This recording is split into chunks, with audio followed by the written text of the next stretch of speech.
नमस्कार दोस्तों, स्वागत है आप सभी का मेरे YouTube चैनल किस्सों का कारवां पर। मैं हूं आपका दोस्त आनंद और लेकर आया हूं आपके लिए शेखावाटी के इतिहास की एक और कड़ी। जी हां दोस्तों, बात है विक्रमी 1860 की। 1860 में मारवाड़ की सीमा से लेकर सीकर राज्य के शाहपुरा गांव पर जोधपुर की सेना का आक्रमण हुआ। उस लड़ाई में दुजोद के मोहब्बत सिंह, जो शाहपुरा के दुर्गरक्षक थे, अपने 150 लोगों के साथ शहीद हो गए थे।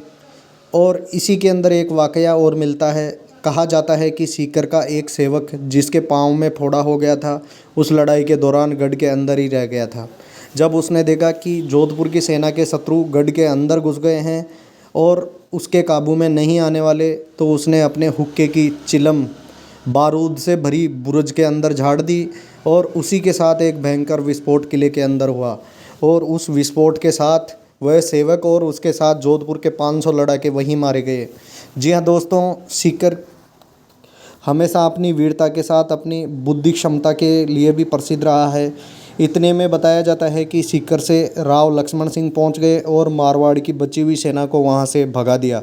इस प्रकार जोधपुर नरेश और सीकरपति का आपस में वैरभाव हो गया। इसी समय बताया जाता है कि पोखरण के सवाई सिंह शेखावत इस बात से परिचित थे। वे धोकल सिंह को साथ लेकर 1863 में सीकर आए और सीकरपति को प्रस्ताव दिया कि धोकल सिंह ही जोधपुर के असली वारिस हैं और इन्हें आप अगर जोधपुर पर अधिकार करा देंगे तो जाड़ोद पट्टी के 57 गांव सीकर को दे दिए जाएंगे। जी हाँ दोस्तों, जोधपुर के अंदर इस समय वारिस की लड़ाई चालू थी। तब सवाई सिंह को धोकल सिंह की सुरक्षा की चिंता हुई, तो इसके बाद वे खेतड़ी के राजा अभय सिंह बहादुर के पास भी गए।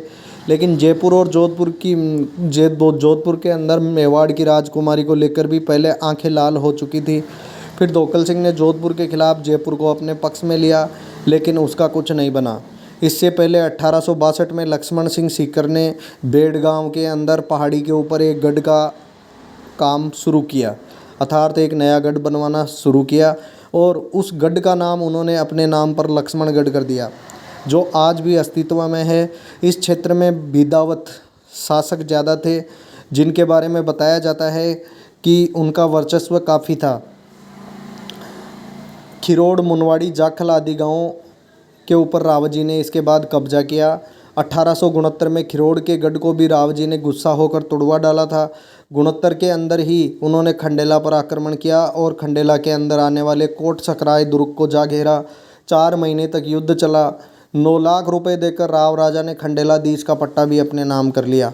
अब खंडेला सीकर को कर दे रहा था। ये एक समय की विडंबना ही थी, जो राज्य खंडेला से निकला और खंडेला को ही अपने काबू में कर चुका था।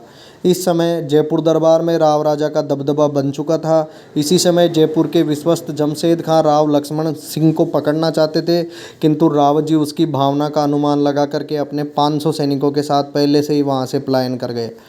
इसी समय राव लक्ष्मण सिंह के 1500 गांव कब्जे में थे, जो कि एक औसत से कहीं अधिक थे और सीकर की आमदनी 8 लाख सालाना हो चुकी थी।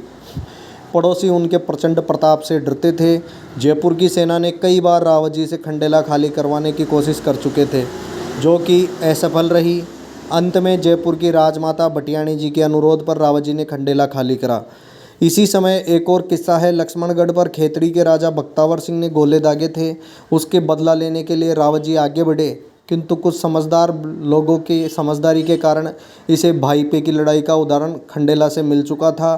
तो विश्वस्त लोगों ने दोनों के अंदर आपसी लड़ाई होने को बचाया और दोनों राजाओं का प्रेमालाप आपस में करवाया।